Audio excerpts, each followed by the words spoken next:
ব্যাটসম্যানের ব্যাপারে কিছু ইনজুরি ছিল, তো এটা একটু আপডেট যদি একটু দিতেন, এবং ওয়ার্ল্ড কাপের আগে সে পুরোপুরি সুস্থ হয়ে যাবেন, এটা কতটুকু আপনারা কনফার্ম?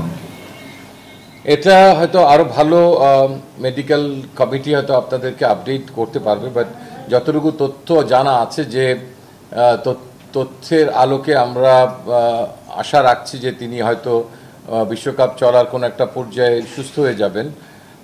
সেই আলোকেই তাকে দলভুক্ত করা হয়েছে, এবং আপনারা হয়তো অনেকেই ওয়াকিবল আছেন এবারের সিলেকশন এবং রিপ্লেসমেন্ট পলিসি আইসিসি যেটা, সেখানে আপনি একজন ইনজোর্ড খেলোয়াড়কেও ক্যারি করতে পারবেন, যাকে আপনি পরবর্তী পর্যায়ে যদি তার আকাঙ্ক্ষিত রিকভারি না হয় তখনও আপনি তাকে বদলাতে পারবেন। ইটস নট যে কাউকে একদম ফ্রেশ সবাইকেই আমাদের 25 তারিখের মধ্যে নিয়ে ঢুকতে হবে, তারপরে কেউ ইনজুর্ড হলেই তখনই শুধু আপনি বদলাতে পারবেন। ব্যাপারটা ঠিক এমন না, আপনি একজন ইনজুর্ড খেলোয়াড়কে নিয়েও আপনি টুর্নামেন্টে ঢুকতে পারবেন।